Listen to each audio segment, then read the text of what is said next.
Okay. Okay, everyone.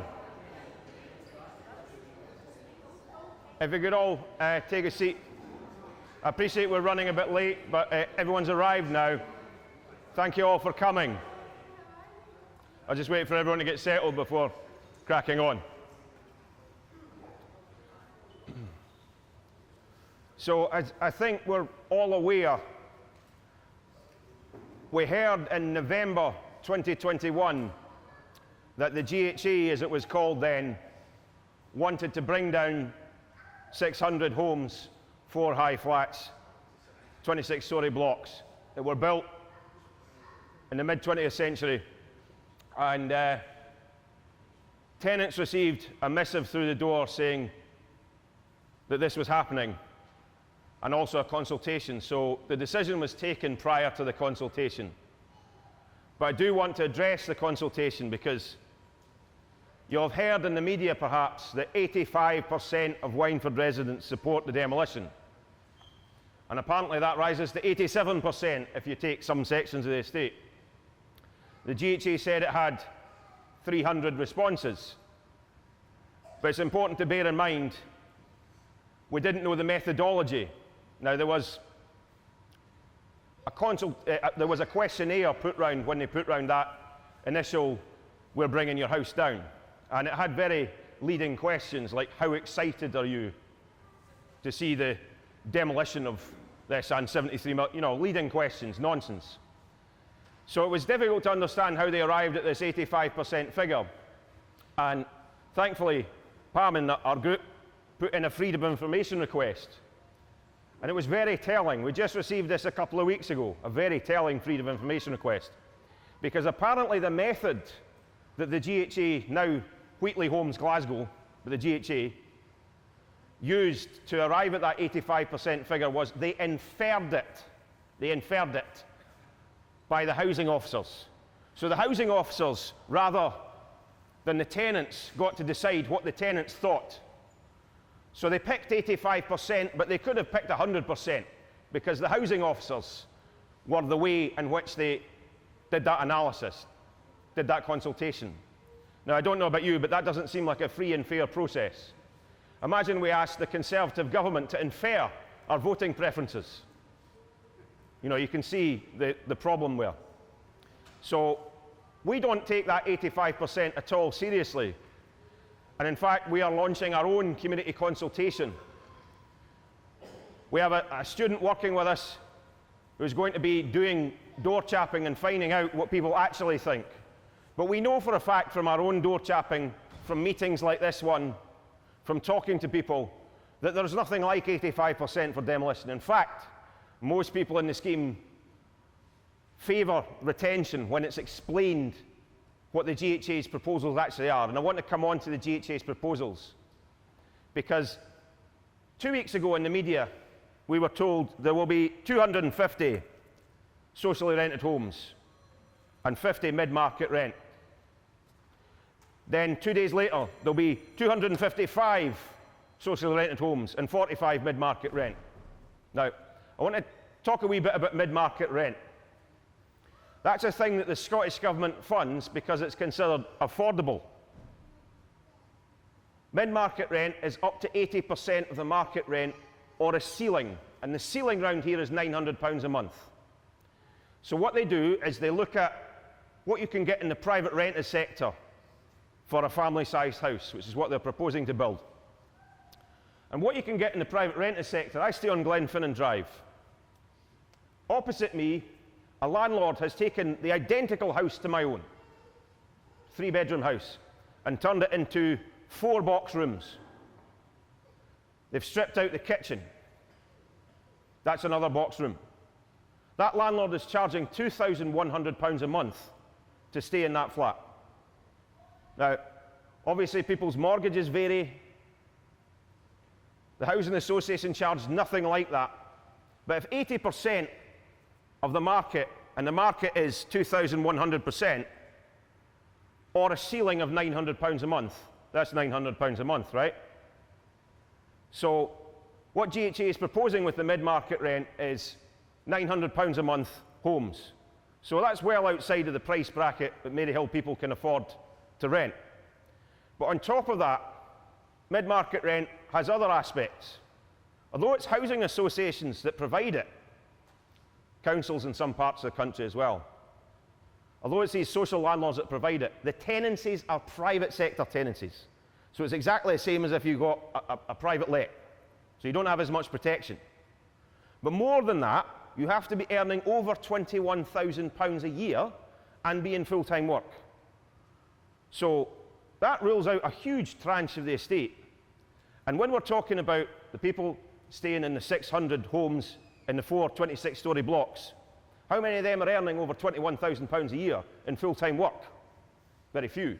So these are not going to be homes that will help the people currently living in those high flats. And I dare say they're not going to be homes for the vast majority of tenants and owners in this area. This is a low-income area. That's the simple fact of the matter. When you look at the Scottish Index of Multiple Deprivation, which has, I think, about 7,500 areas across the country, we're broken up into 2 areas of this. So the area with the high flats, that's in the bottom 150 zones out of that 7,500. And the rest of the estate is in the bottom 300. So we are not a wealthy community. But there's one area where the Scottish Index of Multiple Deprivation says that we are excelling. We are better than most places in the country. And that's in terms of amenity and location. And that brings us on to what is really driving the GHA's agenda. Because obviously, we are a stone's throw from the Botanic Gardens. You know, we have the Arboretum on our doorstep. Kelvindale's just over there. We have a huge supermarket there. The bus routes are fairly decent here. You know, this is an area with very high amenity. So when the GHA first briefed the politicians, and remember, the numbers they use change in the press all the time, but when they first briefed the politicians, what they said they wanted to achieve was 300 mid-market rent homes, 300 £900 a month private tenancies. Now, I don't know about you, but that doesn't sound like much of an improvement. So that's why we are resisting, and I appreciate people in the scheme take different views, but that's why we are resisting what the GHA is trying to do. If they'd come along and said we want like for like 600 social rented homes, there might not have been an argument, but that's not what is being proposed. Now, we work with Professor Alan Dunlop, architect. He did a little bit of digging to find out, because when they sent this missive round, they had pictures of houses and driveways and things. He did a bit of digging to find out, had they consulted any architects? Do they have any developed plans for what they want to put in place? No. The drawings they used on those original missives were generic. They weren't to do with what would be built. There are no drawings. There is no architecture firm engaged. So we literally don't know. The GHA make it up every day as they go along because they have no definite plans. The only thing we know is that the first thing they briefed the politicians is 300 mid-market rent, private tenancy, £900 a month homes. And if you look at that, the homes there at the moment, around £300 a month to rent, what they would achieve with that is doubling their rental income, and halving their management costs. So you can see what's in it for the GHA. Location, location, location. And we lose out. But we don't just want to talk today about the politics, because obviously the politics stink. But we want to talk about what the GHA has been saying, because they said at the start, we have to do this. We have to do this because of carbon. It's the only way we're going to save the planet is to bring these flats down. They said these flats couldn't be fixed up. They couldn't be what they call retrofitted. And that's when they improve them. You know, when they put the overcladding on, that was a type of retrofitting. But they couldn't be brought up to what they call a net zero. That's when there's no carbon emissions. They couldn't bring that up, they said. The structure prevented them from doing it. So there's a structural analysis aspect. They also said it would be far too costly. Now bear in mind, far too costly meant £1 million more than pulling them down and building new houses. Because they said pulling them down and building new houses would cost £54 million. Retrofitting would cost £55 million. But that was too expensive. So there's that aspect. And then there's also the architectural conservation, because this scheme, believe it or not, was considered a masterpiece when it was built. The chief architect, Harold Buteau, this was his magnum opus. Tridents into ploughshares, the idea of the Highland Light Infantry Barracks becoming a community and a destination. And obviously the wall round our scheme is listed. So we made the argument to Historic Environment Scotland that the whole scheme should be listed. and in particular those high flats. So we've also got an architectural conservation analysis. And I've talked too much. So hiya. So in April 2022, the following letter was sent to Nicola Sturgeon, Neil Gray, Patrick Harvey, Shona Robinson, every cabinet minister and every minister with a connection, any connection to housing or to the resettlement of refugees. And this is the letter. Hundreds of high-quality flats in a well-connected and located area that are warm and well-maintained lie empty. Why miss this opportunity? Let the Ukrainian refugees stay in the Wyndford. The Scottish Government is committed to housing at least 3,000 refugees from the conflict in the Ukraine. 4 25-storey tower blocks containing 600 flats in the Wyndford Maryhill are currently being emptied because they're due to be demolished. Nearly 200 of those flats are available at present. The proposed demolitions will not take place for years. The flats have not been condemned and are still in use. The demolitions are part of a wider plan for modifications to the area. At a recent community meeting, an idea was raised using the empty Wyndford flats to house refugees fleeing from the crisis in Ukraine, refugees generally. There is a lot of support for the idea within the neighbourhood. The empty Wyndford flats would be ideal living spaces. The one-bedroom and studio flats are adequately sized for a small family or a mother with children. The homes in the blocks are centrally heated and double glazed. The flats are well maintained. Cleaning and servicing are already in place. They would enable people to live independently rather than in sheltered accommodation, in family homes or in hotels. People would be able to have a sense of community and provide each other with mutual aid, emotional support and social connection. The neighbourhood is quiet and safe with good transport links, parks, play parks, green spaces, excellent local resources, a community centre, a health centre, a church, a women's centre. And to facilitate outreach, there would be a potential to create a welcome hub within the Wyndford and work with existing groups to make support available in one place, potentially using spaces within the buildings as offices for agencies, like GAMH used to have an office in one of the blocks. Hundreds of high-quality flats in a well-connected and located area that are warm and well-maintained lie empty. Why miss this opportunity? The people of Scotland and the people of Maryhill stand in solidarity with the people of Ukraine and with all those fleeing war and persecution. It would be senseless to leave warm and well-maintained homes to lie empty when they could make such a difference, members of the Wyndford community. To date, no response has been received from anyone to this letter. The refugee crisis is intensifying and homelessness has exploded among refugees as well, with another 1,000 Ukrainian refugees recently made homeless by the closure of the liner MS Victoria. Refugee support groups like homelessness groups are at breaking point. Multiple residents of the Wyndford have welcomed refugees into their homes only to be denied the basic support that was promised to them by the council. It is an insult that ordinary people are having to provide solutions when 600 empty flats lie on our doorstep. Yevgen Gorash, head of the Ukraine support group in Glasgow, has been lobbying for the high flats to be used to house refugees for the past year. He was unable to make it today, but he sent this message. Hi, I have been totally on your side since the first time we met and spoke.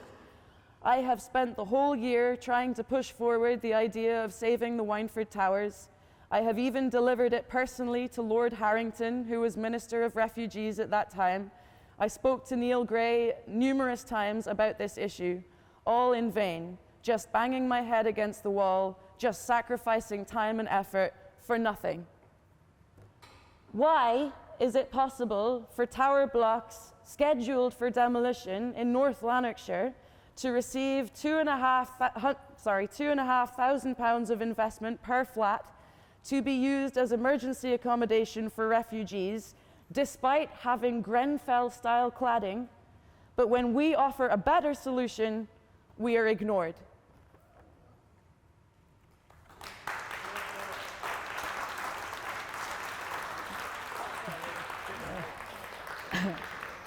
This is quite nerve-wracking because I've never done anything like this before. I'm a homeowner who lives in the Wyndford. When I first came in here years ago, it was a lovely, lovely place. There wasn't any problems with cracked pavements. There wasn't any problems with bin areas. There wasn't any problems with anything at all. It was lovely. Everybody was happy to live here. The flats, beautiful homes for people. Same with the Masonettes and the Bisons, where I live in the Bisons.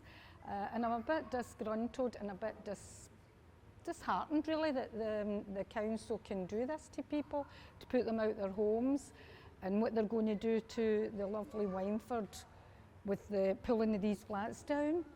We've got birds in here, we've got squirrels, we've got animals, and it's just going to destroy all that.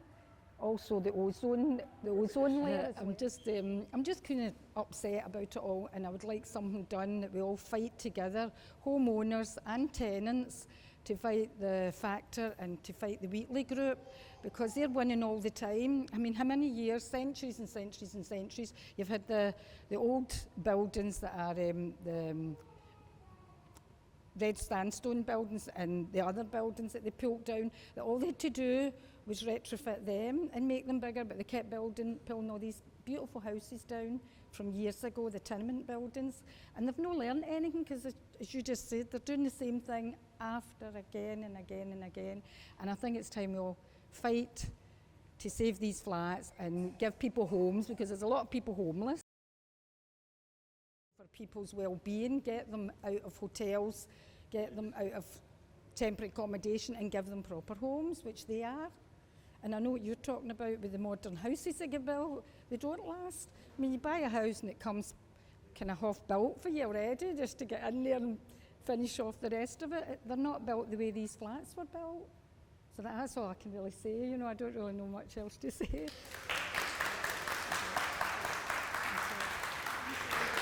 Thanks, Angie. And one of the other points, and we've been calling for an environmental impact assessment. And part of the reason for that is, you know, you're going to blow up 600 flats right next to a designated wildlife corridor with ancient and mature trees, some of which have tree preservation orders. Now, we all know, or those of us Glaswegians know, if you're wandering up and down the Kelvin Walkway at night, it's a haven for bats. There's a lot of bat roosts. Bats are a protected species. There are a range of other protected species. So it's quite irregular. Newts, as we just heard, I mean, you could call out species. But the point is, it's quite irregular to blow flats up without an environmental impact assessment. And we know why the Wheatley Group hasn't been asked for one. Because if they have an environmental impact assessment, they have to get planning permission.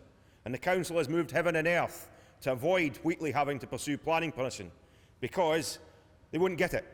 It's in breach of the city plan, it's in breach of the Climate Change Act, it's in breach of various national planning policies. So heaven and earth is being moved to do this highly irregular thing, and it will have a huge impact on protected species as well. So it's not just the social housing, not just the homelessness, not just the carbon, not just the built heritage, it's also that aspect, the conservation aspect.